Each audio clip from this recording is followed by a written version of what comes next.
Candidates, good afternoon. I'm Mr. Mhlongo, back here with you today. Today we are taking on contemporary economic issues in our economics content. Remember previously on the last session, we completed the revision for economic pursuits, which was about regional development and indicators, where we spoke about the policies for industrial development, strategies. We spoke about objectives or aims of regional development, aims of industrial development.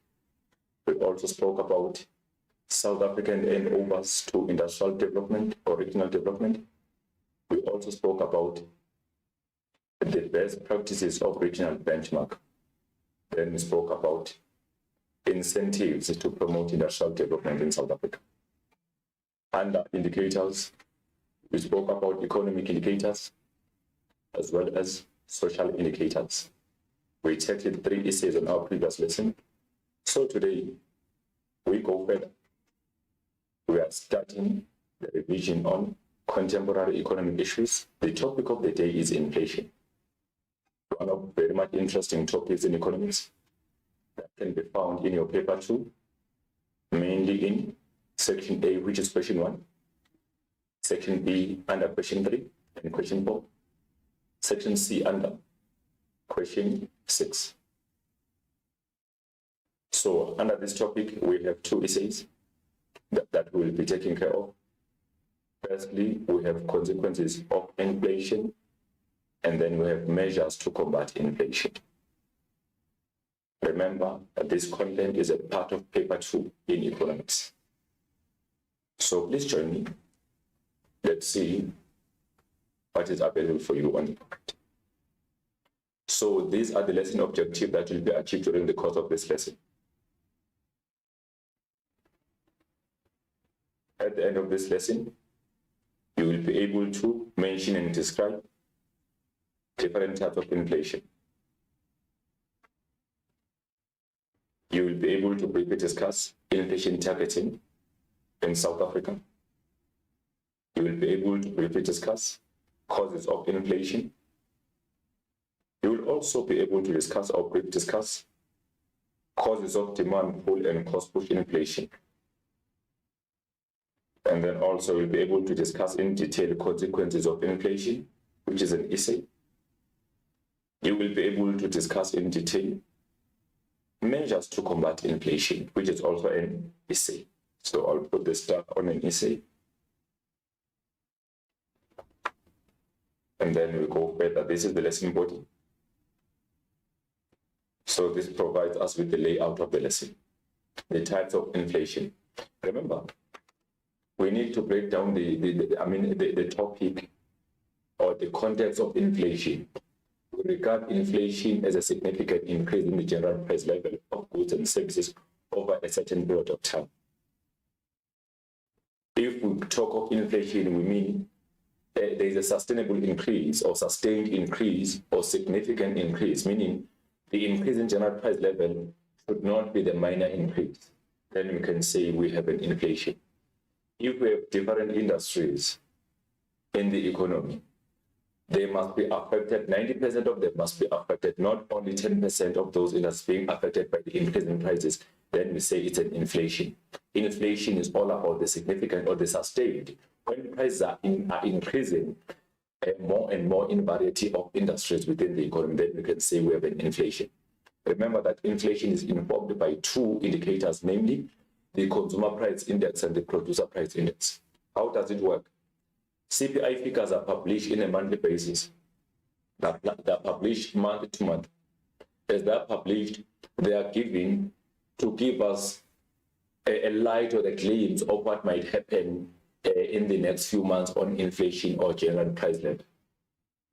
So if ever we experience the increase in CPI from a month to month, that means there might be an increase in inflation in the near future. And then also producer price index, which is a PPI. PPI figures are also one of those indicators which are very important for the inflation, because if the producer price index has increased, that means firms are experiencing the increase in the cost of production. So if the cost of production is high, that will tell you that consumers will be affected in the near future, because as firms are producing at the higher cost, they will have to offset the burden of the cost of production to the consumer as the end user. So that will result to the prices for consumer goods being increased also in the near future. So there is a combination in the PPI has an impact on the consumer goods and services. As firms are producing at the higher cost, they will then sell at the higher cost so they can keep up with their profits. But if ever they cannot do that, that will mean they will not be making a profit. So PPI informs CPI also, because if ever the production cost is too high, maybe caused by maybe the increase in the cost of inputs, that can lead to consumers having to carry the burden of high consumer goods and services in terms of pricing. And then in South Africa, inflation is controlled by the South African Reserve Bank. Remember, within the Reserve Bank, we have the MPC, Monetary Policy Committee, which is responsible to monitor price level or inflation closely, so that they can simply intervene with the relevant monetary policy measures in order to combat inflation if ever it's beyond the target. Our South African inflation target ranges between 3 to 6%. That simply tells you that if ever inflation rate is below 3%, the inflation must be caused so that goods can have that value. Remember, if goods are too cheap, that might mean that businesses can withdraw from the economy, because you find that they produce their goods at the higher cost. And now, because of the decrease in prices, they are then selling at the lower cost. They find the environment not being profitable enough, or the market not being profitable enough, then they withdraw their investment, because prices of goods are too low. They are not getting much benefits or returns on their produced goods and services. Then if inflation is increasing above 6%, remember the minimum target is 3%, maximum is 6%, meaning the inflation cannot go beyond 6%, it cannot go below 3%. If it happens, there must be a quick intervention by the government as well as the South African Reserve Bank. So in the situation of inflation increasing above 6%, that simply means there must be a quick intervention by the South African Reserve Bank to bring inflation back to its target range of between 3 to 6%. That will be discussed in detail. So you have to know that if ever inflation is increasing, that will affect the buying power of money or purchasing power of money. The increase in inflation will lead to the buying power or purchasing power of money declining or decreasing. The inflation rate, as it increases, it erodes the buying power or the value of money. The money loses its buying power, loses its value, meaning it can afford relatively less goods and services than before, when goods were still mostly affordable. So when inflation increases, it affects most of economic stakeholders, because people, especially with the stable income, find themselves being more vulnerable due to the fact that their stable income loses its buying power. The real income will be decreasing. Remember, if we talk about the real income, we refer to the quantity of goods one can afford with available income. So affordability will drop because the money will be losing its buying power, resulting to people being trapped under poverty because their income did not increase, or it increased lower than the inflation rate, which results to them facing poverty because they won't be affording their basic goods and services in the economy. So the main thing that you must keep in your mind, if ever inflation increases, the money will lose its buying power. The money will afford relatively less goods and services than before. That will lead to people or households or consumers being trapped in poverty if ever their income remains stable, does not increase at the higher rate than inflation rate. So they will find themselves being trapped under poverty because the quantity of goods they are affording will be decreasing than before when inflation was still low. So that's an effect of an inflation. So we'll be talking about types of inflation, where we refer to consumer inflation. Remember, consumer inflation includes different types of inflation or types of consumer inflation. Namely, we have the CPI or headline inflation, we have CPI-X inflation, we have core inflation, we have administered inflation. Those are the part of the consumer inflation. Then we'll also talk about the producer inflation, which is all about the cost of production by businesses. And then also we'll talk about hyperinflation, which is the inflation that can increase up to 50% and above, which can lead to even more money supply in the economy, and then the money will be losing its buying power drastically. And then also, we'll talk about the stagflation, which is the inflation that occurs when there is a high level of inflation, low economic growth, and high unemployment. What causes that kind of inflation that we call a stagflation? That inflation is caused by restrictive policies by the government and the Reserve Bank. Mainly, we talk about restrictive monetary policy and restrictive fiscal policy that can lead to less money supply. And then we'll talk about also deflation, which is regarded to be a significant decrease in the general price level of goods and services over a period of time. Then we'll talk about, lastly, the disinflation, which occurs when inflation increases at the decreasing rate. Those are types of inflation that will be discussed. And then we'll talk about inflation targeting in South Africa, which has already been described. Remember, if we talk about the inflation target, we talk about the range at which inflation should be floating within. So if we talk about inflation target, we talk about the crop, we talk about the fence, where you put your cattle inside the fence. You mean the cattle should not go outside the fence. If the cattle, if cattle or livestock jumps the fence, that simply means inflation is above the target. So that's a situation. And then we talk about the causes of inflation, or before that, we'll talk about measuring inflation. When we measure inflation, we use indexes, which is the consumer price index and the producer price index. We also use weighting, and then we also use, lastly, we use inflation rate. After that, we talk about the causes of inflation, which are the cost push inflation and the demand pull inflation. So in this situation of causes, you will remember when we were busy doing the business cycle, we used to say when the economy is at peak or prosperity, there is more money chasing few goods, which means the aggregate demand increases faster than the aggregate supply in the economy. So that will lead to the demand pull inflation. So we are talking about that demand pull inflation that we explained when we were talking about peak of the business cycle.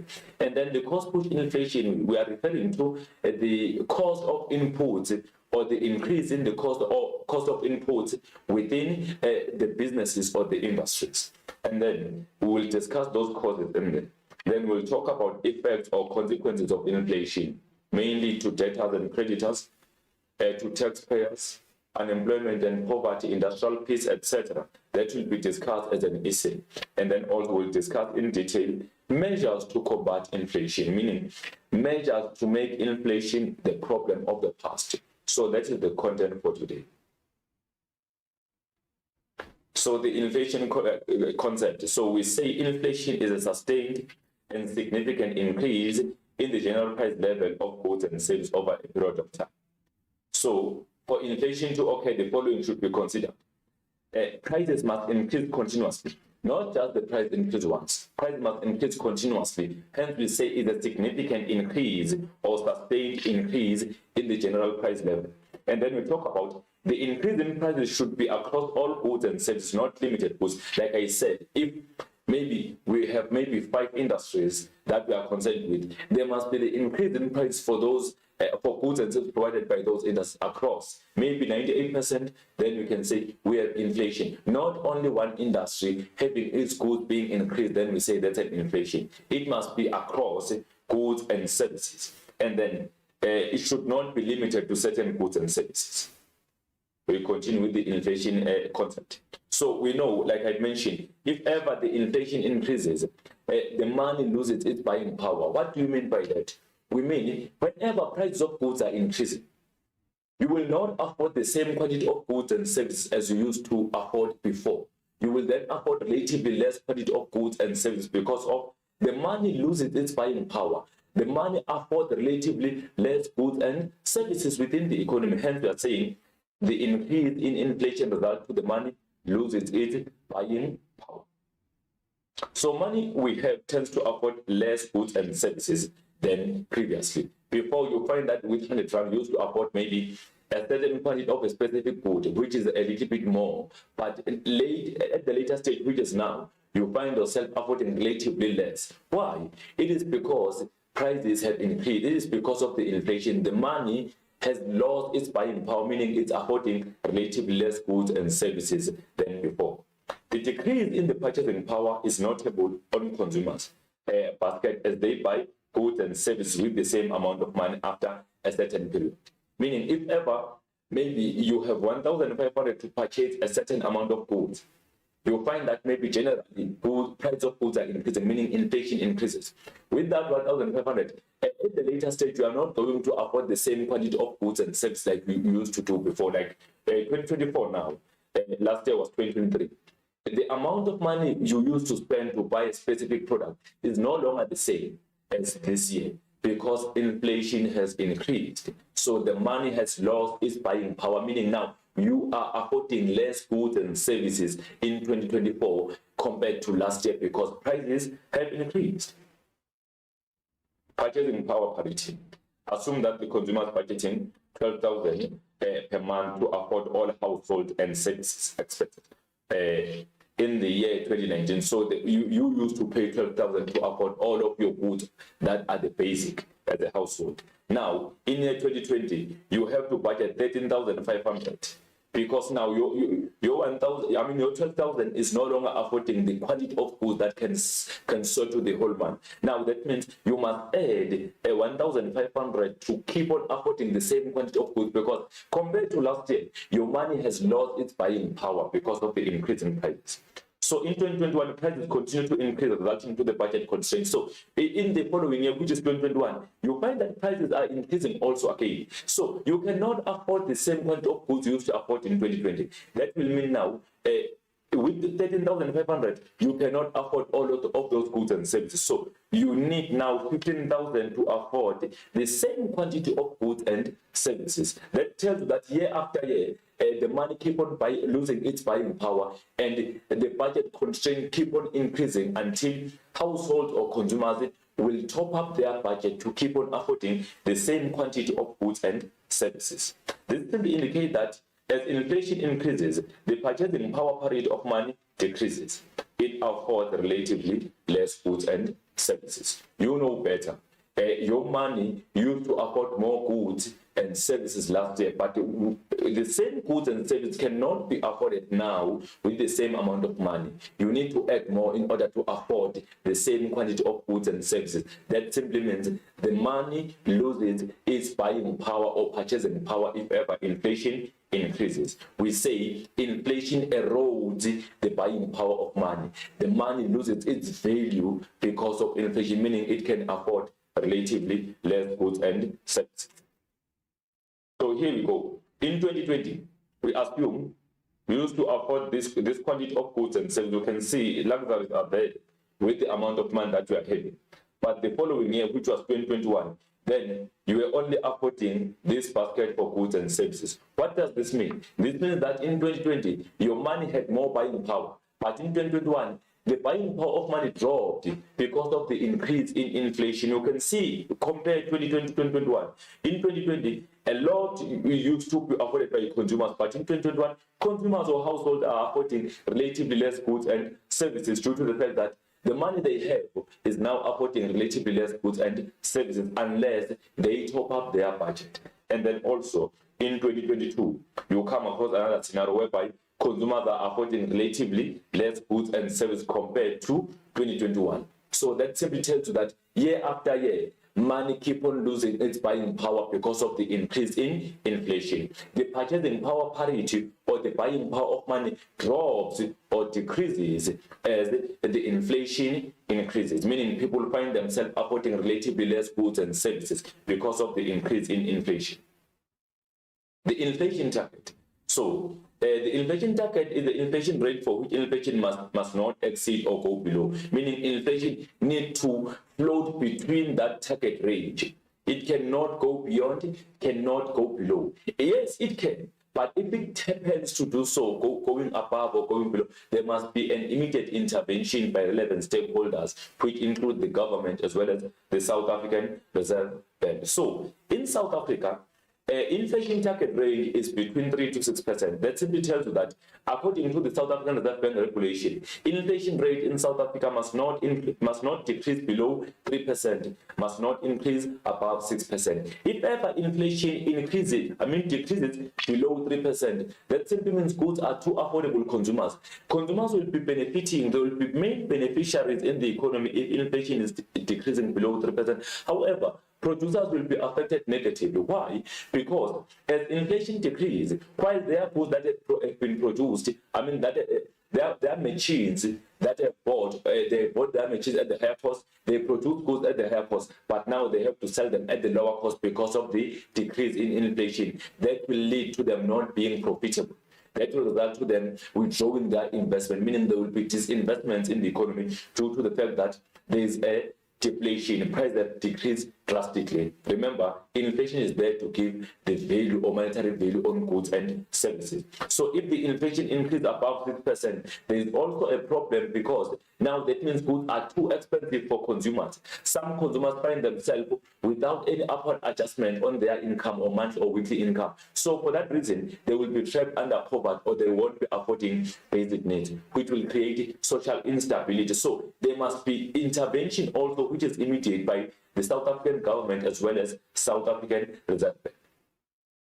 Inflation target helps central bank to easily monitor and stabilize inflation rate. Yes, if ever there was no inflation target, it will be difficult for South African Reserve Bank to control inflation because there will be no principle or regulation that has been set to say if inflation is at this rate, we must intervene. But with the inflation target range, that assists or helps the Reserve Bank to quickly react if ever inflation finds itself jumping or increasing beyond the maximum limit or decreasing below the minimum limit. So inflation target is very important for the South African government and South African Reserve Bank because it assists them to do a quick intervention to monitor inflation if ever it happens to go beyond or below the target. Inflation rate, or if inflation rate is above 6%, restrictive intervention is necessary by the government as well as the central bank. If we talk about the restrictive intervention, we mean as inflation goes above 6%, if inflation that is there is caused by the increase in demand, which is known to be demand pull inflation, then there must be intervention by decreasing money supply in the economy, by decreasing the flow of money in the economy, so that there will be less demand for goods and services by South African households or consumers. Because if ever there is more money chasing few goods, that will lead to prices increasing drastically, which will be known as inflation. If inflation rate decreases below 3%, expansionary measures taken by both government and the central bank to cause inflation. They have to really try to ensure that inflation is increasing. So that's why I'm saying here, there must be expansionary measures undertaken by both central bank and the government to cause that inflation. And then inflation target is the ideal inflation range for inflation to move within, meaning with inflation target, inflation must not jump. The maximum limit must not go below minimum limit. So that's why it should be floating within. So it is free to move from 3 up to 6, but going above 6% becomes an issue because that increases the cost of living for South African households. Inflation target is like a fence, okay?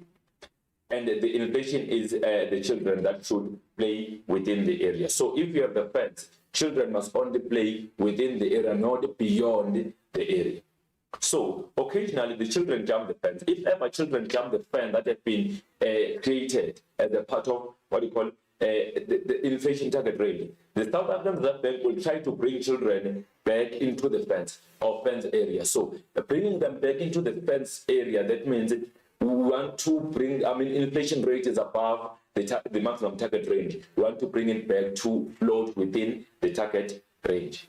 This is more like when your parents are saying, look, we are living in the house, but you can play outside the house. You can play outside the house, not inside the house. And you cannot play beyond the yard. So playing inside the house, that simply tells you that inflation rate is going below 3%. It's a problem. Playing in the yard is moving within 3%, 3 to 6% target range. Playing outside the yard, meaning inflation has increased above 6%. So whenever you try to jump the fence going outside the yard, that means the inflation has increased above the maximum target rate of 6%. You must come back. You must be brought by someone. Your parents come back and bring you back into the fence or into the yard. That means now there has been a restrictive intervention, shouting at you to come back from that neighborhood, coming back inside the yard. Then if you go playing inside the house with your friends, there is also a problem. So we are not allowed to play inside the house, because now there's simply just that as you play inside the house, inflation rate is below 3%. They will chase you out so that you will be moving outside the house, but not beyond the yard.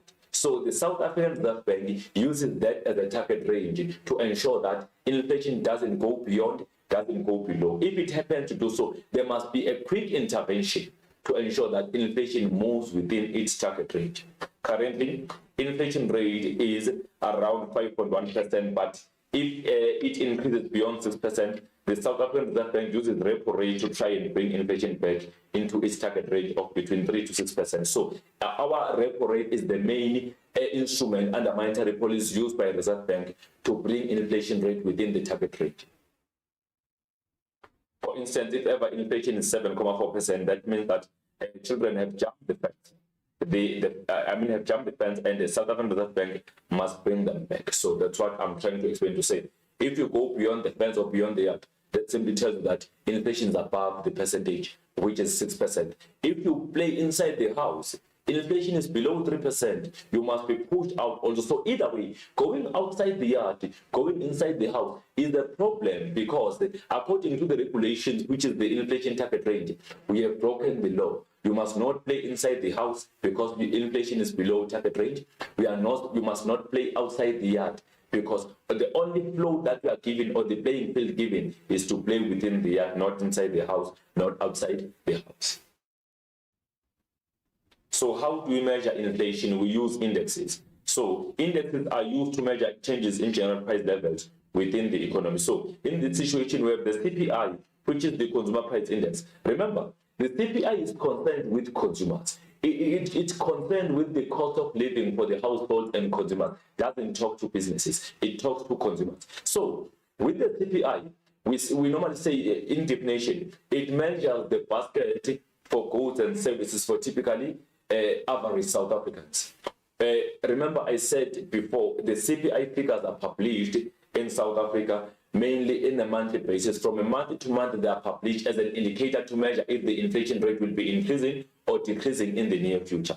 CPI measures the basket of goods and services for average South Africans. That's a CPI. We call that the Consumer Price Index. So it measures the cost of living, not the cost of production. Remember, it's a consumer underlying price index. It's concerned with the consumers. It's concerned with the prices for consumer goods and services. Then CPI consists of goods and services. So consumer goods are there, that the part of CPI. Services are there, that the part of CPI. What is it that is not in the CPI? Capital goods are not in the CPI basket because capital goods are for producers. So we don't show the capital goods inside the CPI basket. We only show the consumer goods and services in there. Also, the value-added tax is shown or is included in the CPI basket, including interest rates are also included. We also include prices of imported consumer goods and services in the basket of CPI. So as continue. So we don't, like I'm mentioning here, we don't include capital goods and intermediate goods because they're mainly used by producers. So we exclude them from the consumer or CPI basket because this basket is mainly for whom? It's mainly for consumers, not producers. Then the value-added tax is included. We include the VAT under the CPI basket because consumers are responsible for paying the value-added taxes they purchase consumer goods and services. Interest rates and the price for imported goods are also explicitly shown, meaning they are also included, the prices for imported consumer goods and services. Then we continue. The producer price index. Remember, I said indexes are used. There are two indexes, a consumer price index as well as the producer price index. So the producer price index is all about the prices of domestically produced goods and services.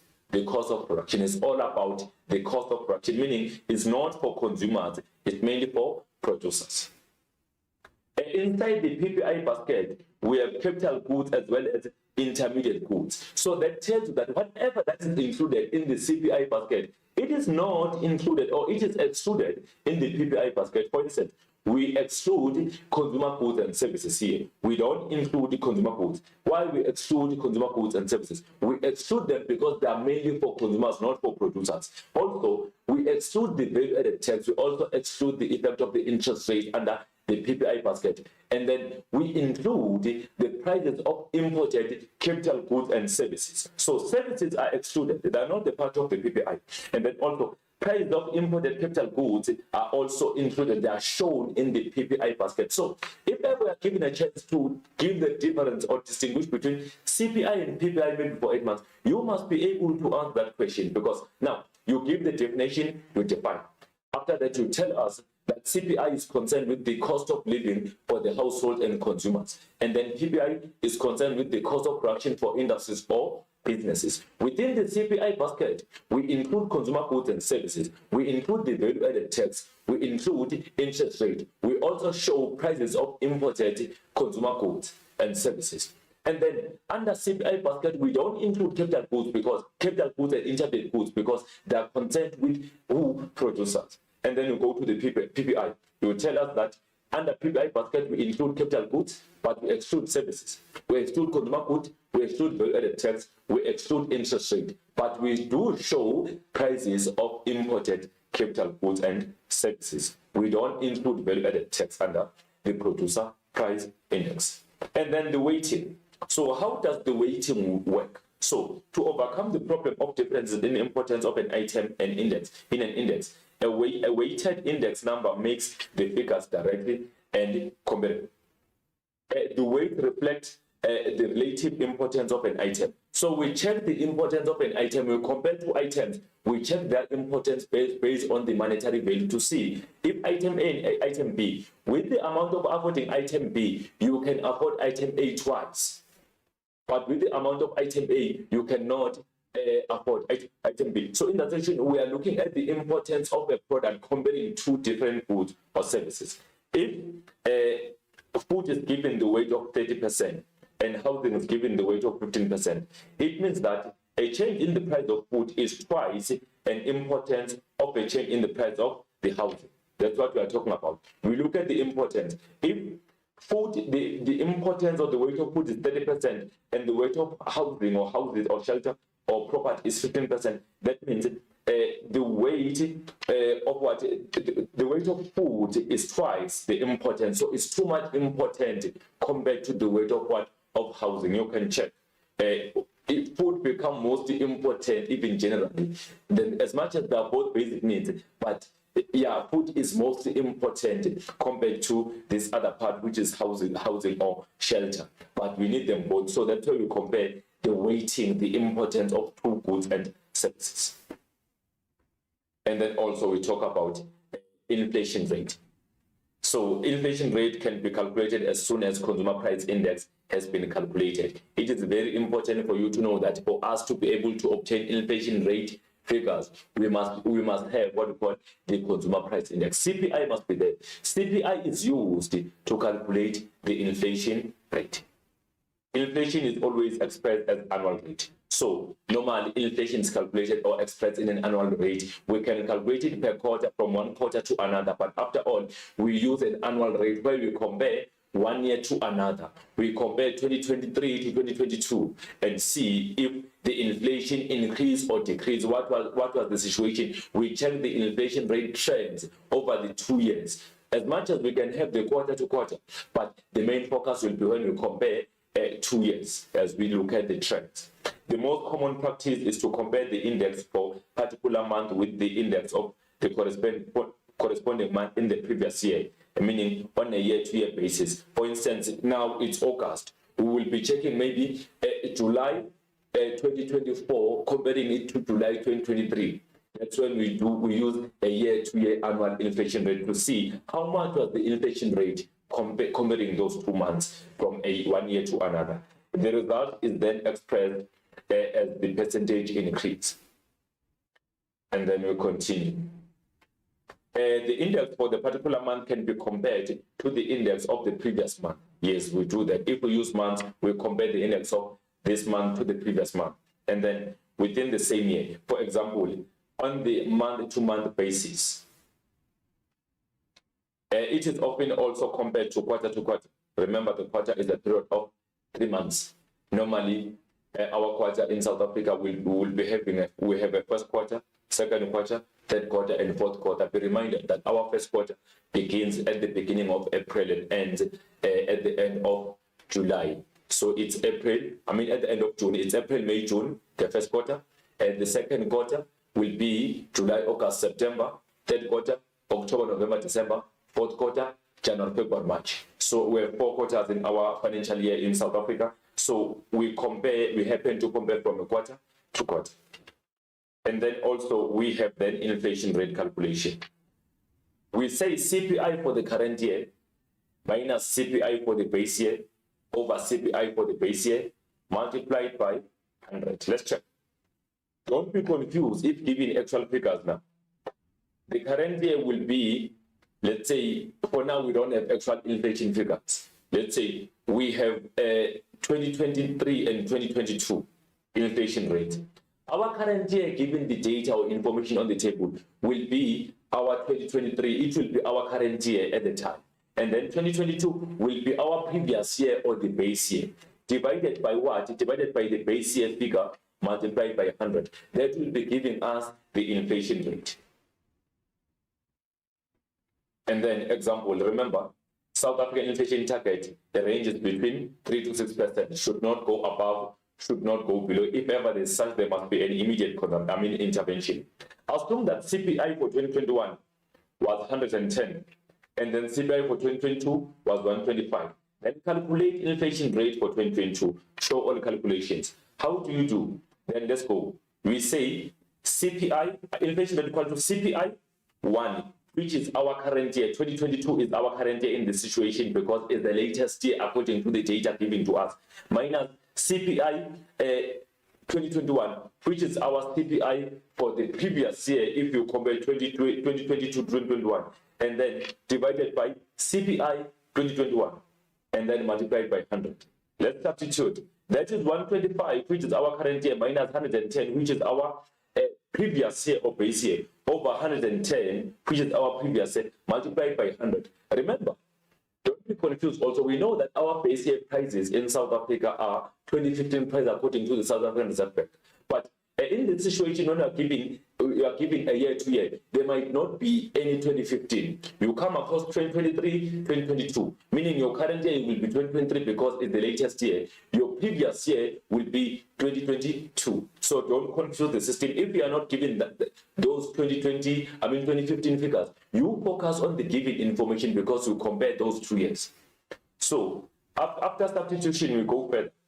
We say 125 minus 110, we work that out. So it's 15 over 110 multiplied by 100. Then we'll discover that inflation rate is equals to 13.63%. Your inflation then is above the target range of 3 to 6%. Now there must be an intervention by the South African Reserve Bank and the government to bring back inflation rate into its target range, which is between 3 to 6%. That's when the Reserve Bank intervened by using restrictionary monetary policy. We'll discuss that thoroughly on our measures to combat inflation. That's when the government intervened by implementing restrictionary fiscal policy. And then we continue. Okay, assume that in 2019, CPI was 118, 2020 it was 123. I'm doing the second calculation, then we calculate inflation rate. Let's see. We have 2019 118, 2020 123. So inflation has increased in this region. Let's check. You substitute now 112. Let's check. Should be 123. 123 minus what is it? 123 minus 118 over 123. So it's 123 minus 118 over 118 multiplied by 100. And then let's check. And then you will get 123 minus 118. Check again. 123 minus 118. What do you get? So we'll say 19, 21, 22, 23. So you will be getting 5 here. There was a mistake here. You're getting 5 over 118 multiplied by 100, which will be giving us an answer, which for this one might not be correct, because you say 5 over 118 multiplied by 100, then you will be getting your inflation rate in that situation. And then let's talk about types of inflation now. We are done with measuring inflation. Remember, if the question can say briefly discuss measuring inflation for 8 marks, you know that you don't have to mainly focus on indexes only, unless they tell you to discuss indexes. If the question is open, you must discuss indexes, which include both consumer price index and the producer price index. You must discuss weighting. You must also discuss the inflation rate. That's what you discuss if we are given a question to discuss what we call measuring inflation. Also, they can say, how is inflation rate measured in South Africa? How is inflation measured in South Africa? You must know that those are 3 ways of measuring inflation. If the question says, briefly discuss weighting as a measure of inflation, you must discuss weighting for that 8 marks. If they say, briefly discuss inflation rate as a measure of inflation, you must be able to discuss inflation rate alone, going together with calculations.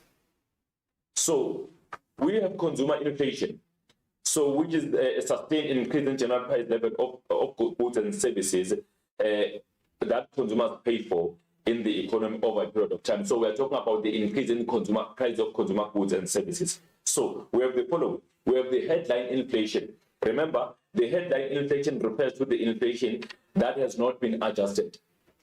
And then it is also known as the CPI inflation. So it measures the CPI and reflects the cost of basket for goods and services purchased by the households. Then we continue. Headline inflation is also known as CPI inflation. So be aware we have headline or CPI inflation.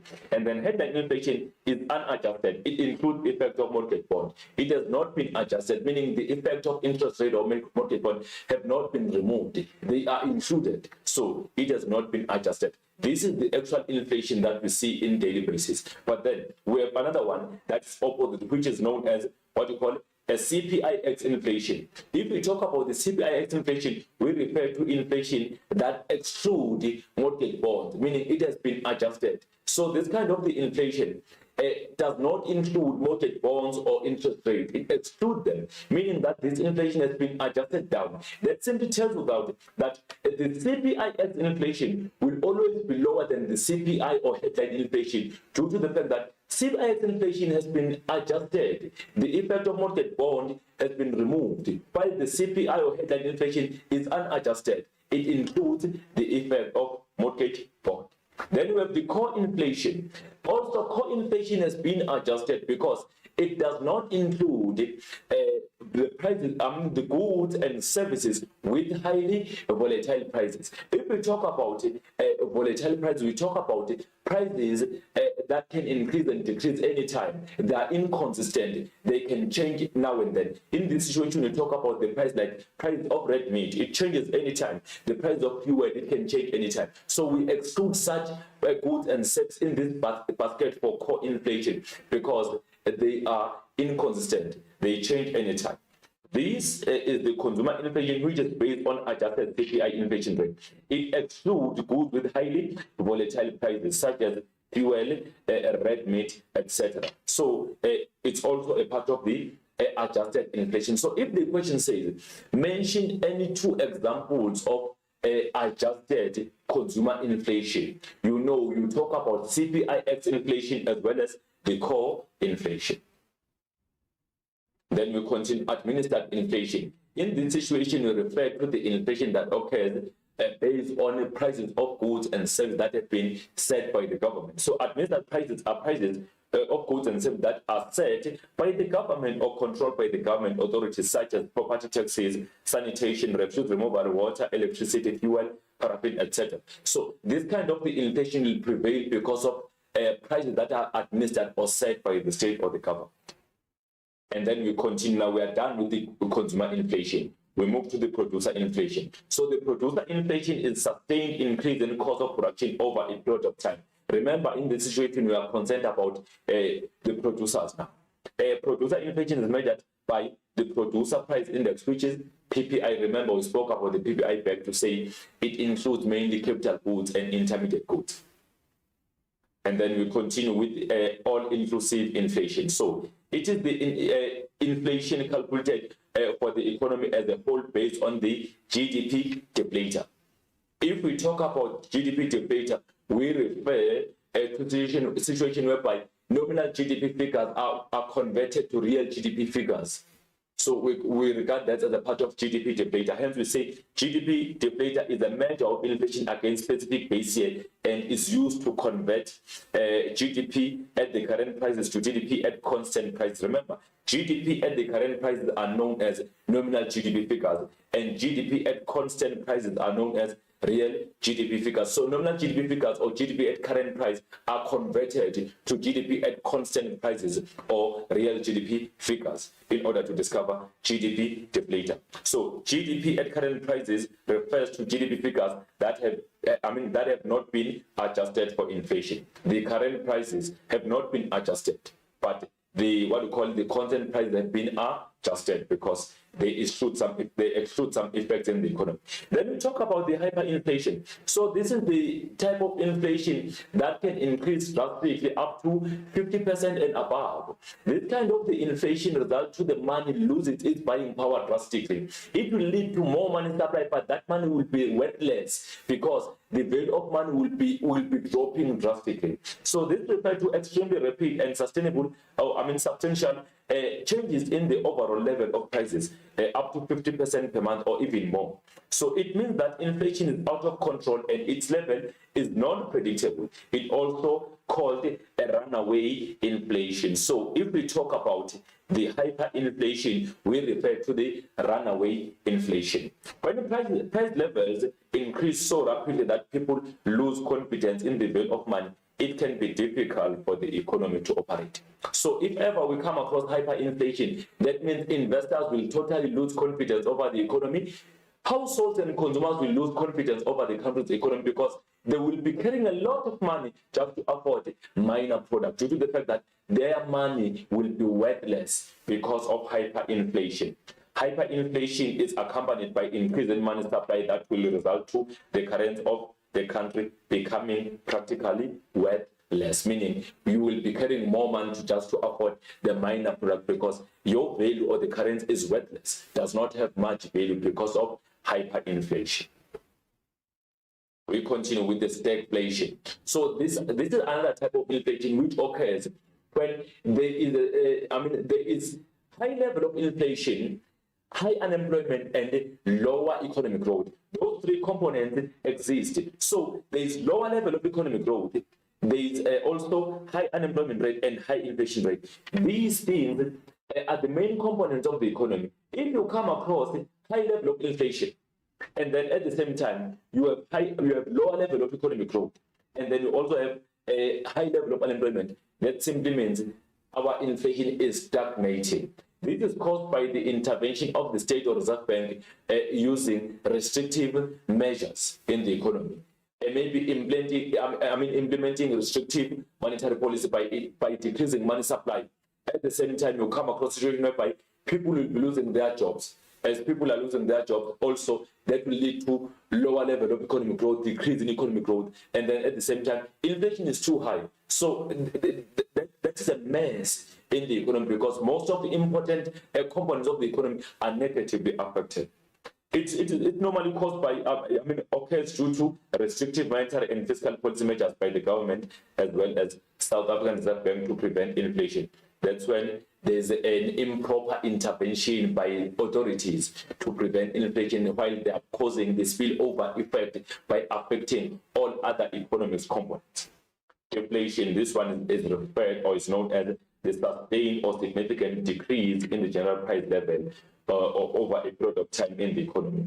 So this is known as a negative trend in the inflation rate. Remember, I spoke about deflation to say if ever deflation increases, this will result to consumers benefiting the most because they will afford more goods and services now. However, producers will find themselves affected negatively because as the prices drastically decrease, consumers demand more. However, you find that producers are forced to sell their goods at the lower cost than the cost of production. So now they will be disinvesting because they won't be profitable at the time. And then we talk about disinflation. In this situation, we refer to the reduction of the inflation rate or the increase in inflation rate at the decreasing rate. Occurs when there is a reduction in the rate of inflation. In other words, the general price level is increasing at the lower rate. So prices are increasing, but at the lower rate compared to the previous increase. We call that a disinflation. Then the characteristics of inflation. We talk about the demand pull inflation and the cost push inflation. Remember, the demand pull inflation occurs when aggregate demand increases faster than aggregate supply. So that creates what we call a demand pull inflation. It is the result of too much money in the circulation. There is too much money chasing few goods. Consumers or households are having more money, but firms are having less capacity to produce goods and services. So consumers are demanding more, and then producers are producing less. That will create what we call a demand pull inflation. The increase in aggregate supply can be a mechanism to reverse the effect of inflation, but if ever supply is not quickly responsive to the increase in demand, that will cause the demand pull inflation. Groups responsible for demand pull inflation include consumers, businesses, government, and the foreign sector. If ever there is more money available, that will lead to the demand pull inflation. For instance, if consumers are having more money, meaning they are not saving but they're spending more, there can be demand pull inflation. If businesses are investing mostly in the economy, injecting money into the economy, there can be more job creation and more money available for consumers. And then also, if the government is implementing what we call expansionary policies by improving infrastructure development, providing transfers into the society, that can lead to more money available, then there will be more demand for goods and services. If ever the currency appreciates mostly, that can lead to South Africa receiving more money that can be injected into the economy, which can also lead to the demand pull inflation. So the causes of the demand pull inflation include increase in consumer spending, which is C. Remember here we say C plus I plus G plus X minus M. So in the situation, we talk about increasing household spending. If ever they save less, they spend more. There can be a situation of the demand increasing faster than the supply. If businesses are investing most of their income into the economy or injecting more, that can lead to more money available because people will be employed and they will be having more disposable income to demand more goods and services. If the government is improving its government spending by injecting on improving infrastructure development into the economy, providing more transfers, increasing wages and salaries for employees, that can lead to what? That can lead to more money flow in the economy and more demand for goods and services. If ever there is more export earnings into the economy, that can lead to more money available in South African economy, and that can lead to further injection and more demand for goods and services. So the disposable income of the household can increase at a faster rate than aggregate supply if for three reasons. Less savings are there. People are not saving their income, or household or consumers are not saving their income, they're spending more. Reduced taxes. Taxes have been reduced, so people are remaining with more disposable income. Reduced interest rate. That will mean now affordability of loans is too high. The credit is mostly affordable. Then loans can be taken to demand more goods and services. Increased employment. If ever there are more job creation by the government injecting by improving infrastructure development, there will be more income available. High wages and salaries. If the government increases wages for its employees, that can simply also result to what? That can also lead to more money chasing few goods. And then as well as accessible credit. If ever Reserve Bank is being too lenient on what we call moral persuasion, there is more credit being created. Remember, if there is more credit being created by commercial banks or financial institutions, people are always tempted to spend. They spend money they don't even have. So in that situation, there will be more demand than the supply of goods, which will be causing the demand pull inflation. Investment spending.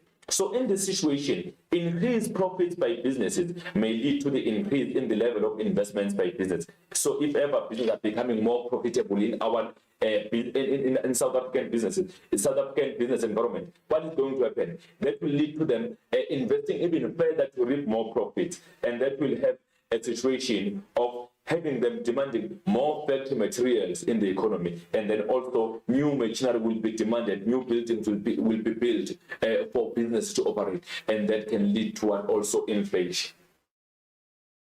We continue government spending. So an increase in government spending without corresponding rise in aggregate supply leads to the increase in prices. So in this situation, the government spending, remember, is financed by borrowing from either banking sector, and then also a large sum of money are placed into the circulation, and the money multiplier comes into operation, stimulating the demand for goods and services. Remember, if ever the government is spending, there can be a knock-off effect or the multiplier effect into the economy. There can be spillover effect, because as the money is injected into the economy, it goes to variety of stakeholders in the economy and result to what we call more people having more money available in their position, and they will demand more goods and services.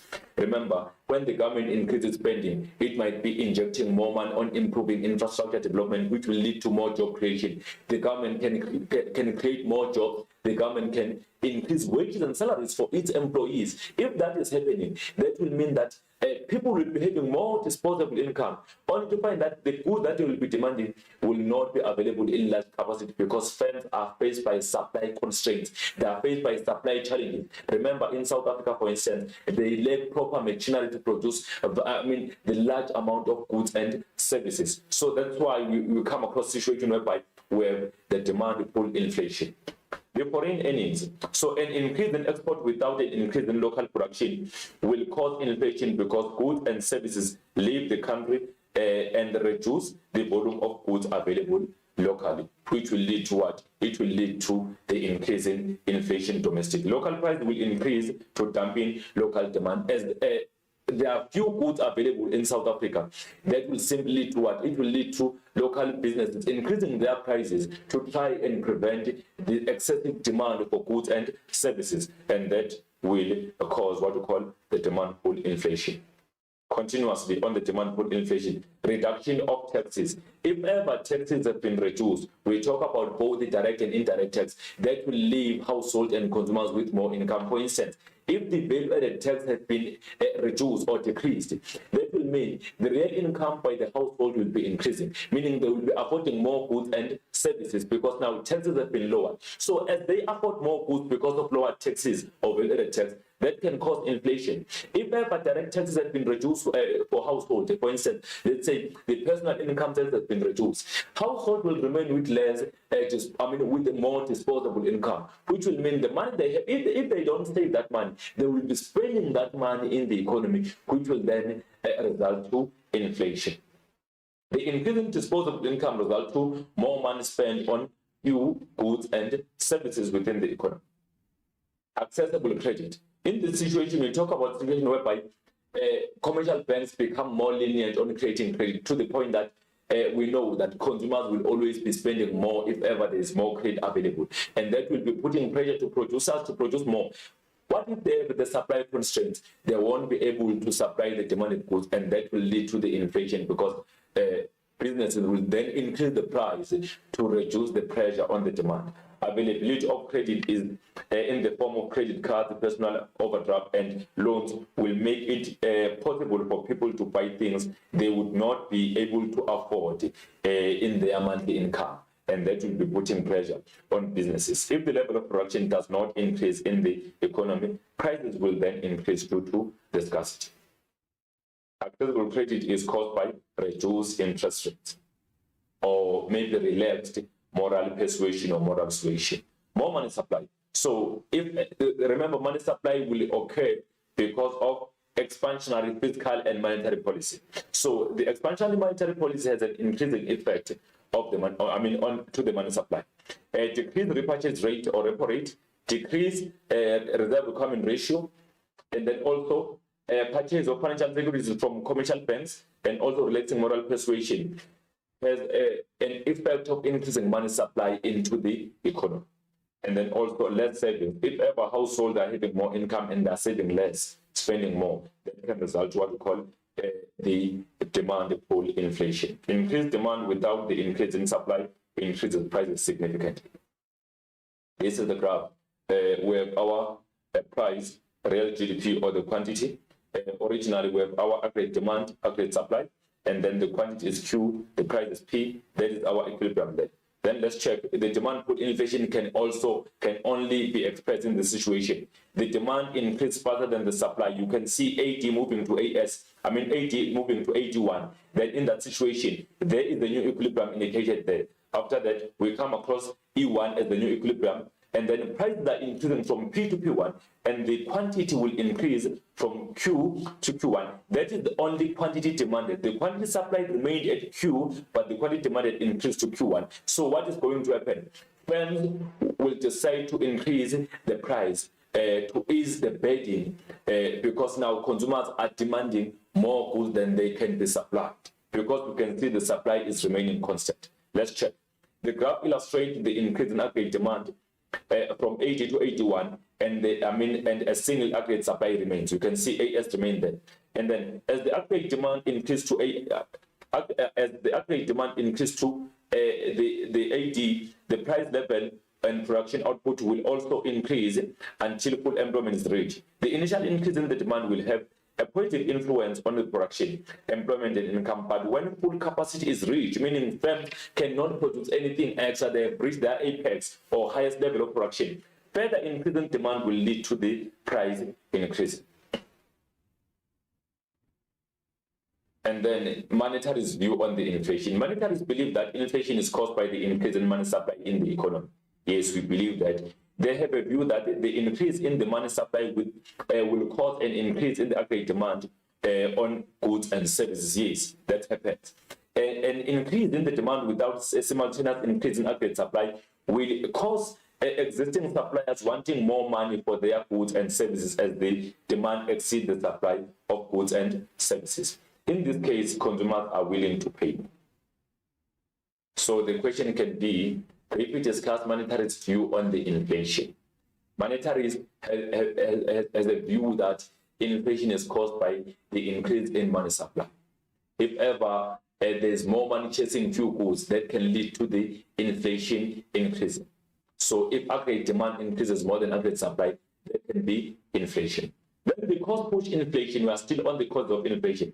So be aware, the cost push inflation is not similar to the demand pull inflation because causes are not the same. Cost push inflation is an increase in prices caused by the factor inputs. If we talk about factor inputs, we refer to the inputs that are used to produce goods and services, refer to 4 factors of production as well as the technology. In efficiencies, if ever there are some shortages within the market itself, they are not producing efficiently, businesses will offset, they will not stand the loss, they will offset the cost to the end user or the consumer. Shoplifting or theft, if ever there is shoplifting within the market, they decide to increase their price at the later stage so that they will recover the loss that they have incurred.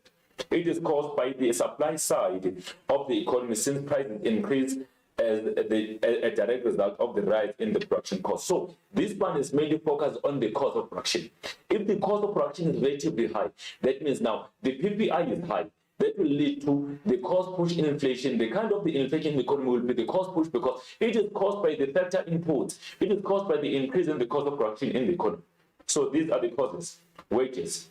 So if ever there's a high demand for wages and salaries, then firms are willing to pay for that. How are they going to recover the cost? They will have to increase their selling price, meaning the cost of goods will be increasing, meaning the burden will be transferred to the consumer. The consumer as the end user will pay the price for the increase in the wages and salaries for employees for this particular business. Wages and salaries constitute almost 50% of the gross value added at the basic price. Increasing wages and salaries are very important cause of the cost push inflation. And then we continue with the causes of the cost push inflation. The key inputs in this situation, we talk about the cost of imported raw materials and capital goods or equipment that is used to produce goods. Those are key inputs. If ever their cost is increasing, that will mean now firms will find it expensive to produce their goods and services. So as firms are finding it too expensive to produce goods, they will transfer the cost. They will offset the burden to the consumer as the end user. Then consumers will pay the price. When the price of these key inputs that are imported increase, such as oil, energy, capital goods, the domestic cost of production will increase. So that will lead to producers having to sell their final goods to consumers at the high cost.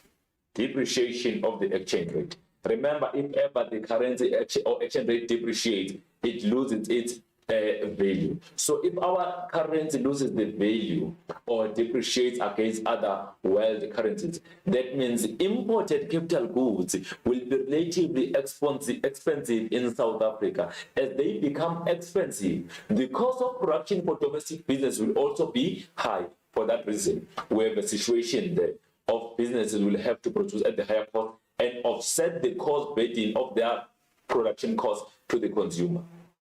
So, as we will continue, increase in the increase in the price of machinery or equipment necessary in the industrial sector also increase the domestic cost of production. In turn, producers increase the selling price. Profit margins. We know that businesses normally target high level of profits as they set high targets of their profits. Obviously, they will have to increase that selling price in order to achieve the profit they have set to be achieved at the given period of time. When businesses put up their profit margins, they increase the cost of production, and eventually the prices of consumers have to pay. The price of consumers have to pay as manufacturers recover the higher prices. They had to pay by increasing their prices also. Remember, whenever firms want to set higher, want to have more profits, they invest more on maybe renting more spaces for selling their goods or producing their goods, also on purchasing more machines. That cost will be transferred to the consumer because the cost of production was high, and also the selling price must also be high so that they will be able to achieve their profit margin. A sudden rise in the interest rate will increase interest payments on loans. Yes, if ever firms have borrowed the capital from commercial banks, then interest rate is increasing rapidly. That will mean the capital is too expensive for businesses. That for that sake, firms will have to offset the burden of increased capital to the consumer by charging more on goods and services. So that's why we are saying producers offset this high cost through increasing the prices of their goods they are selling to consumers. The productivity. So if ever the productivity is decreasing, while remuneration per worker remains high, that can cause the inflation. If ever people are paid more money, as they are paid more money, but their productivity is not increasing, it's decreasing, that can cause inflation because businesses will try to compensate themselves by increasing the same price. So wage increases that are not accompanied by the similar increase in productivity will always have such an effect of inflation into the economy. Strikes and stairways reduce output and cause the drop in supply. If ever there are some strikes in the industrial space, that can lead to what? It can lead to reduced productivity and also can cause what we call the inflation. Natural disasters. Disasters such as drought, floods, and even global warming impact the cost of producers. So we know that if ever there are some natural disasters, there will be a bad effect on the crop production, which will affect farmers negatively. Then what are they going to do then to recover? They must increase the selling price. Remember, as they face that situation, there will be less harvest, and the cost of production will be too high because they must find some innovative ways of producing under farming. For that sake, they increase their selling price to recover the cost of production. Food prices are one of the most volatile prices items in the inflation indexes as a result of the effect of changes in the weather patterns or the climate change. We continue with theft or shoplifting. So the theft results to producers losing their profit, for which some of them might not survive in the market. So if ever there is shoplifting or theft, there will be lower profit enjoyed by businesses, and then some business might not recover from that theft. To recover those costs, producers will increase their selling prices. You will remember during the social unrest in South Africa, I think it was 2020, that situation resulted to the massive increase in prices for goods and services because there was more of shoplifting or theft. So what did they do, the producers, when they had to recover? They came back and they increased their selling prices, and consumers are even paying that price until today because of that social unrest, which resulted to shoplifting or theft. high company tax or corporate tax. We know that if ever the state increases the business taxes or company taxes, that will increase the cost of production by businesses, and that will result to them having to offset the burden to consumers as end users of the product. Increase in labor cost. It goes together with the increase in wages and salaries, by the way. So the high wage demand increase the labor cost, and the entire cost of production will be affected. So this will increase asking prices for consumers. Prices consumers has to pay, which cause the cost push inflation. If ever workers are paid more money, there's more demand for wage and salary, and they are getting that amount of money in terms of wage and salaries, then businesses will do this. They will increase the selling price of goods and services because they transfer the cost to the consumer. Increase in price of imported goods or imported imports. If ever imported capital goods are too expensive, obviously, that means the cost of production will also be too high for South African producers. Then what are they going to do to get their profits? They will be increasing the price of that particular final product to the consumer, and consumers will then pay the price because the cost of inputs was too high also. So here we indicate what we call the cost push inflation. AS and AD are there. This is the quantity, this is the price. Equilibrium is there. Then we have the price and the quantity or real GDP.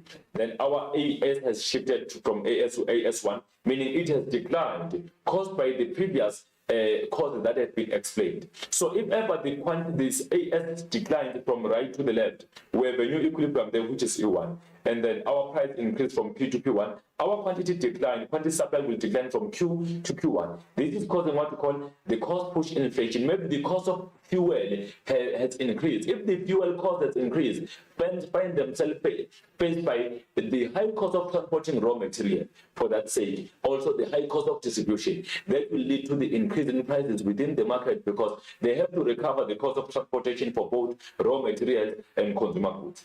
Then here is the graph being explained. Cost push inflation reflects an upward shift of AS curve. And an increase in the cost of production results to the decrease in the supply. AS shift from AS to AS1, and then when the supply decreases, it results to the higher prices and the lower level of production and income. Cost push inflation has a negative impact on the production, income, and employment. High prices make goods and services less affordable, which means less are sold and produced. This causes lower employment levels in the economy. And then we move to the consequences of inflation. We are checking the effects of inflation to the 11 economic stakeholders. Namely, we check debtors. Remember, debtors will always benefit at the expense of creditors if ever there's more inflation. Why?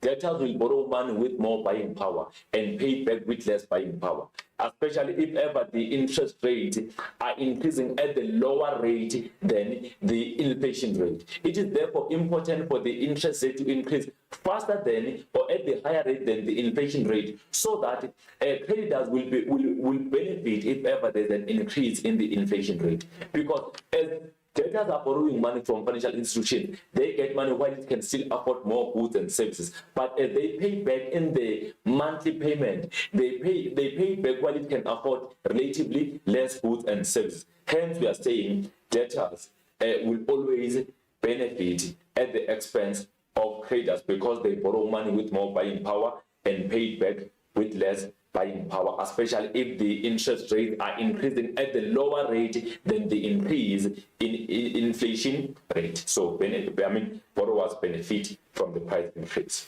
During the period of rising prices, debtors gain in real terms because the contract was signed in advance and cannot be changed. If one signed the contract over borrowing money over a certain period of time, there will be interest rate that will be signed. So if ever interest rates are fixed, that's when the creditors will lose the most. If ever interest rates are flexible, also creditors can lose if interest rates are increasing at the lower rate than the inflation rate. So debtors receive the money with relatively high purchasing power and repay it back with low purchasing power unless interest rates are sufficient to prevent the situation of a loss. Then we go to the creditors. Remember, like I mentioned, creditors or lenders are the ones that suffer the most because of the inflation, because they loan out money or they lend money out with more buying power and receive it back as repayments with less buying power. They only benefit if ever the interest rate has increased faster than inflation rate to prevent the loss. So changes in the price level affect debtors and creditors differently and at the different time or period. Salary and wages earners. So in this situation, price increase affect people negatively because their income is relatively fixed, does not increase with the inflation in most cases. Real wages fall sharply during the period of high inflation as a result of the decline in the capital stock and the shift in retail prices. So inflation can impoverish large segments of the population by eroding the real wages. So remember, if ever inflation increases, real wages will be decreasing, resulting to people affording less goods and services. So if we talk about real wages, we talk about actually the quantity of goods people can afford with their available income. So in that situation, it can affect wage and salary earners negatively. Some are having stable income that doesn't change. It is not adjusted upward. So or as much as maybe it can be adjusted, it is adjusted up at the lower rate than the increase in the inflation rate. So in that situation, they also lose. So relative wages are the important component of wealth. They constitute the main source of income for many households, especially for the less well-off. So the behavior of real wages, therefore, has a direct bearing on the income distribution and the level of poverty. This group includes retired people, pensioners, and the poor. Those are people with a stable income that will experience the erosion of spending power and eventually end too little to survive. If ever inflation increases, these people with a stable income find themselves not affording more because their income remains stable. For that situation, they will find themselves being trapped under poverty. Wage increase are lower than inflation rate increase. So if ever wage increase for this situation are lower than the inflation rate increase, people will find themselves being trapped under poverty without affording their basic needs. Investors and savers. In this situation, the assets with fixed nominal values or that have fixed return and lower purchasing power as price increase. If ever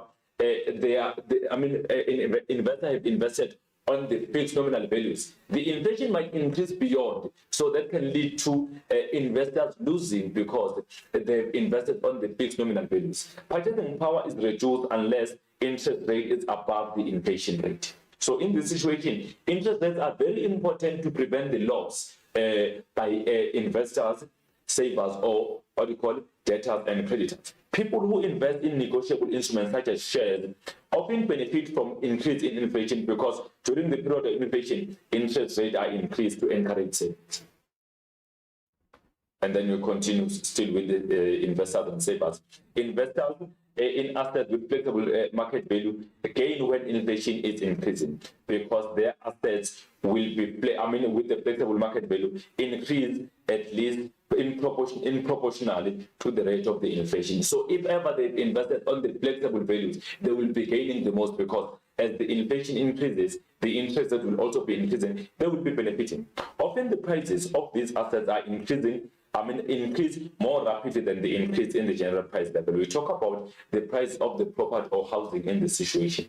People save money for long periods with the aim of using these funds to meet future expectations. These savings may be invested as a fixed deposit in the money market, as life policies or pension funds. The taxpayer. So how do they get to be affected? So if ever inflation is increasing, taxpayers' nominal income rise, although their real income remains unchanged. So in this situation, the taxpayer's income might be increasing, but the real income might not be increasing because of the increase in inflation. If the increase in one's income is accompanied by inflation and also increase in what we call the bracket creeping or tax bracket, that will mean the real income for those households is not increasing, because taxes are levied on the nominal income but not on the real income.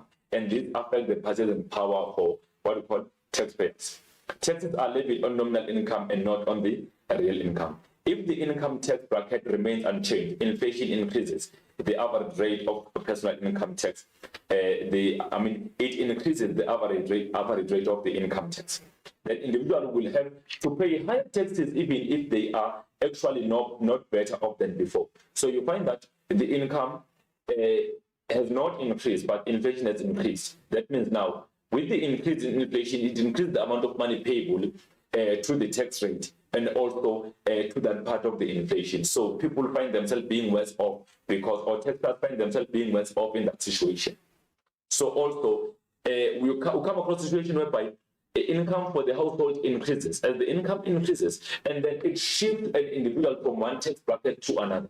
So if one is moved from one tax bracket to another, that means one has to pay more tax than before, while also inflation has increased. So that person becomes even worse off because you find that the person is not really better off. The increase in income has caused too high level of taxes being paid and also inflation on the other hand. So those people suffer the most because of what? Because of the tax bracket increase. Remember something that we call the bracket creeping. That's when an individual is moved from one tax bracket to another. Wage bargaining. So we talk about industrial peace. So wage bargaining is accompanied by distrust and mass action. If ever there is high demand for wages by workers and their trade union in the industries, that can lead to violence and there will be no industrial peace, and that can spill over to the society. Inflation leads to the demand for increased wages as trade unions put increasing pressure to employers to raise wages so that people can meet their basic needs without having to face reduced living standards. In extreme situation, in the presence of exceptionally high inflation, together with the government that is determined not to yield wage increase demands, which can push inflation to even higher levels, widespread civil unrest will follow. So there will be social unrest going on because of the high level of inflation.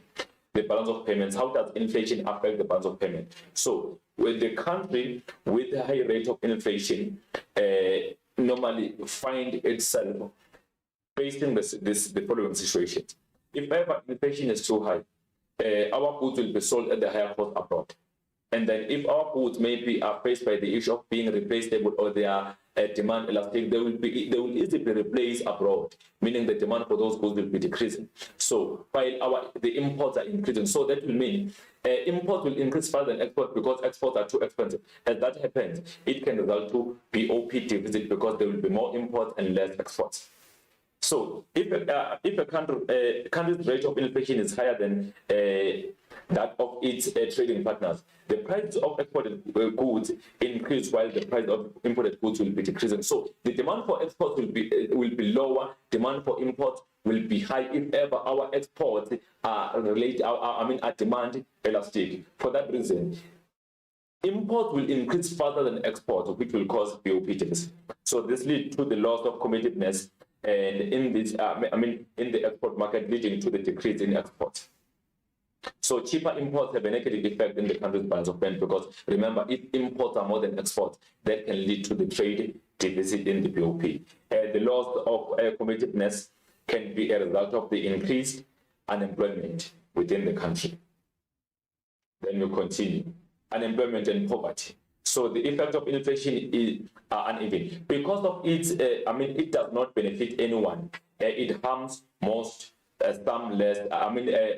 Some less than others. So some people are affected drastically by inflation. Some people are beneficiaries during the high level of inflation, like investors on flexible nominal values. Inflation also tends to reduce the income from low income groups to the high income groups, and then.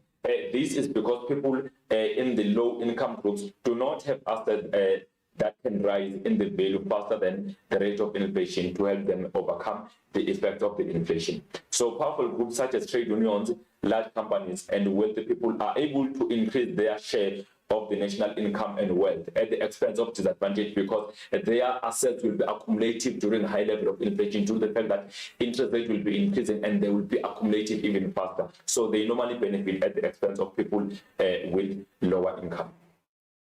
And then psychological influence. So in this situation, we talk about low inflation expectations and the high inflation expectations. So we say, if ever there is low inflation expectations, what do we do? If we know that in the near future there will be lower inflation, what we do, we normally decide to postpone our spending to the near future where our money will be affording more goods and services. So we postpone our expenditure as consumers or household so that we save the buying power of our money, because if we buy now while inflation is too high, our money will afford relatively less goods and services. But if we buy more in the future, our money will afford more goods and services.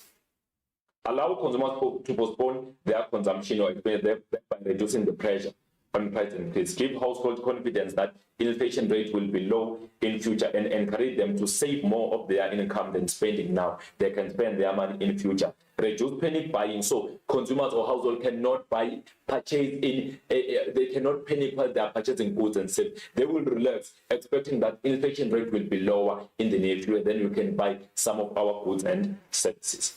Boost real interest rate, which will encourage savings. Increase the burden on debtors, which discourage them from borrowing money due to real interest rate.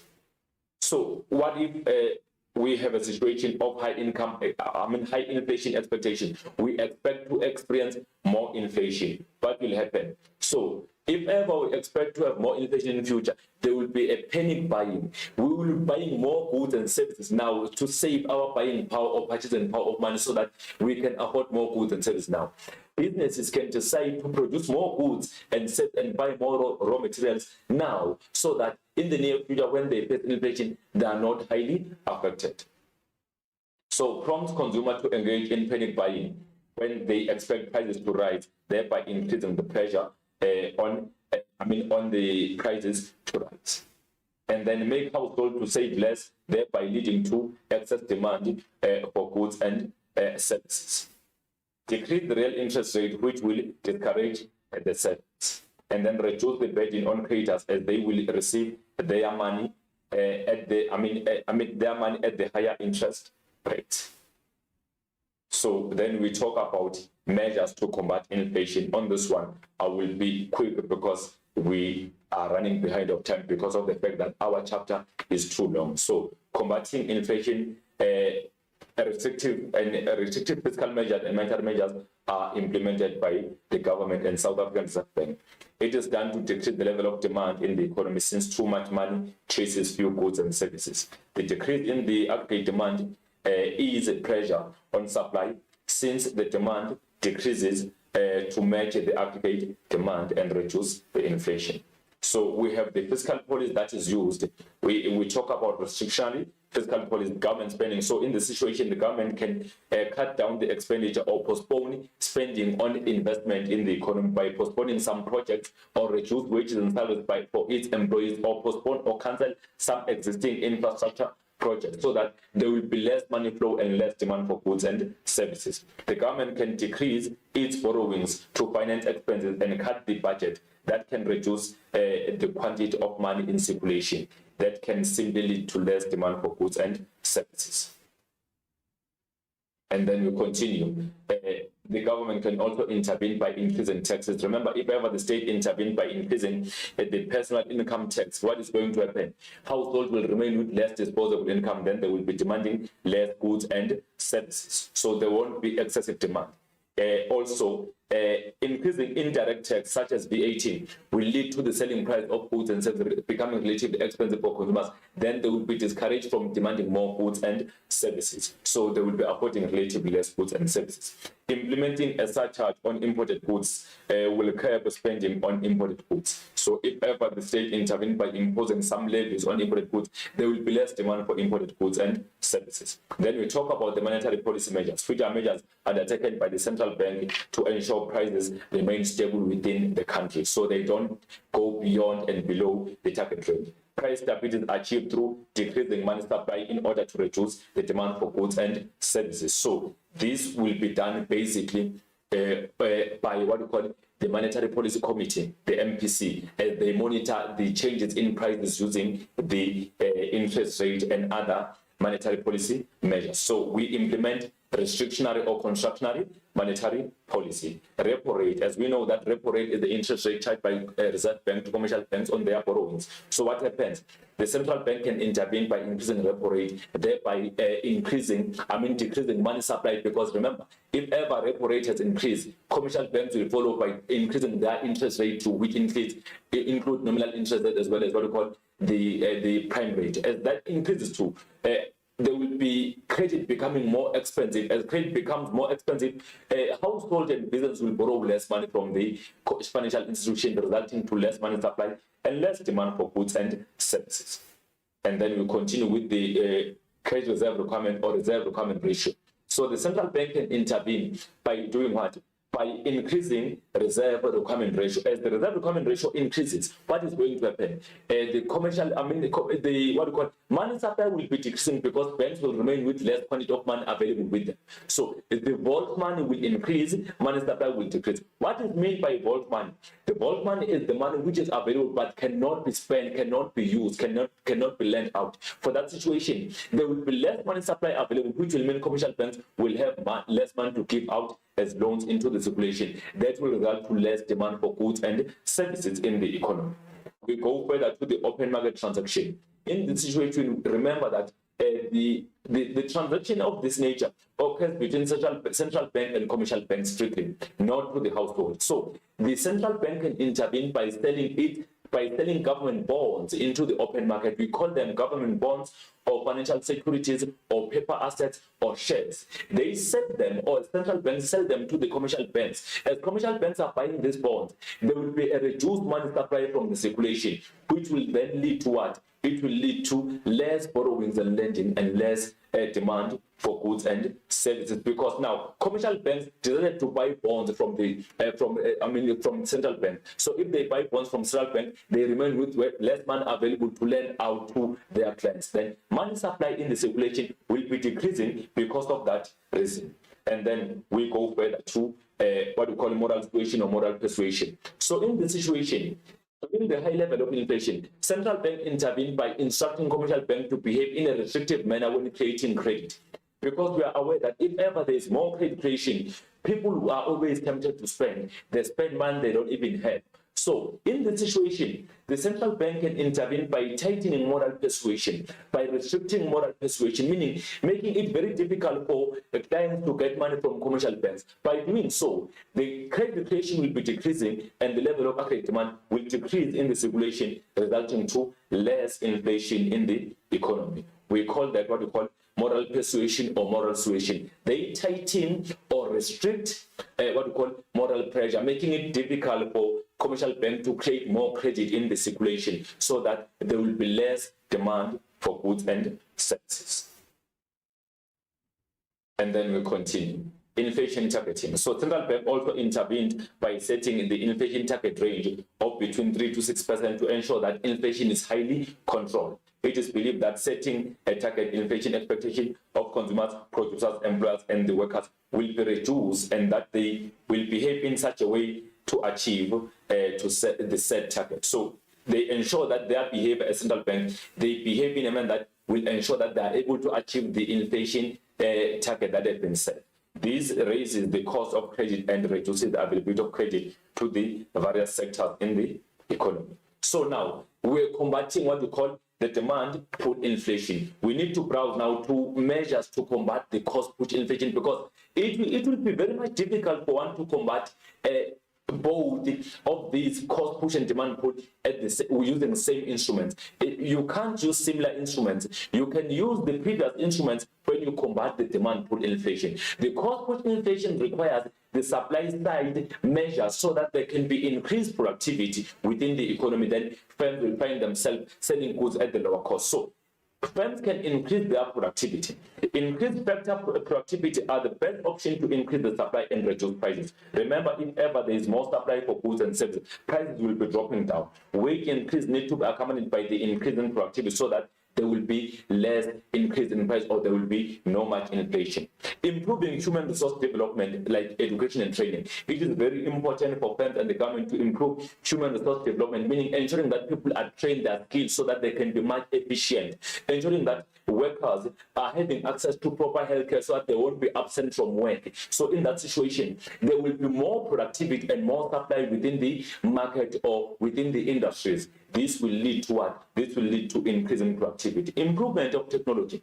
If businesses are adapting to the new technology, that can always lead to them being more productive at the lower cost per unit. For that sake, there will be more productivity and there will be lesser prices within the economy.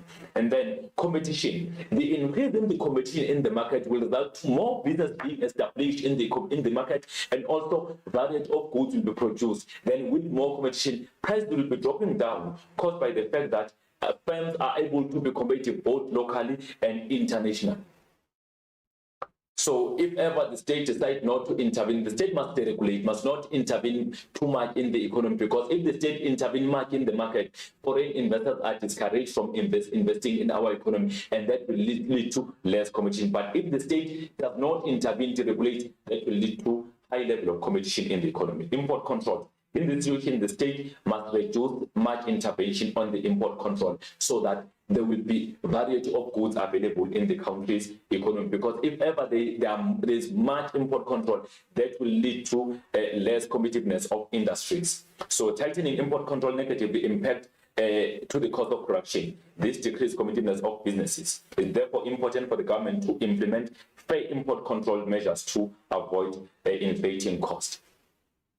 And then evaluating South African inflation target. So we are done with measures to combat inflation. Success factors we are checking, it has been able to ensure that inflation is moving within its target rate of between 3 to 6%. Inflation target gives confidence to investors as they remain confident that prices will remain stable within the certain period in the economy.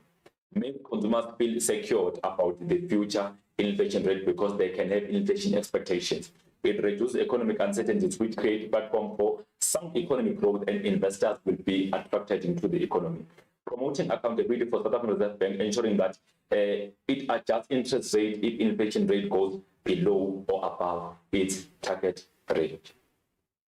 And then failures. Inflation target was introduced to control demand pull inflation rather than the cost push inflation. So normally we come across central bank controlling mainly demand pull, not cost push inflation, which becomes a bad effect because we try to combat the demand, the cost push inflation, but we are causing what we call another problem in the economy. If ever the inflation in the economy is cost push inflation, measures that should be implemented are the one that encourage the high level of productivity and the supply, not the one that are curbing the demand for goods and services. So we have a situation whereby central bank will be increasing its repo rate while the existing inflation is the cost push inflation.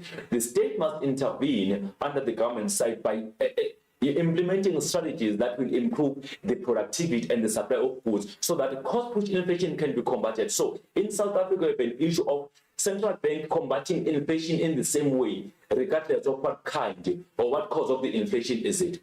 If ever the cost push, you find central bank increasing interest rate. While there should be the government intervening now in that situation to curb, to increase the supply of goods and services by doing what? By supporting businesses through subsidies, human resource development, ensuring that there is no regulation or less regulation, increasing competition, etc. Prices of key imports cannot be managed by inflation target, and they increase price of final goods and services excessively. So inflation target results to economic strain when existing inflation is cost push inflation, but central bank use measures to combat the demand pull inflation. So it conflicts, it creates the uncertainty on the use of monetary policy because they combat the cost push using measures to combat the demand pull inflation, which result to even further poverty and lower economic growth. That goes to the stagflation in the economy. I thank you, and I believe this lesson will help you as you prepare for preparatory examination. See you next week when we do tourism as well as environmental sustainability.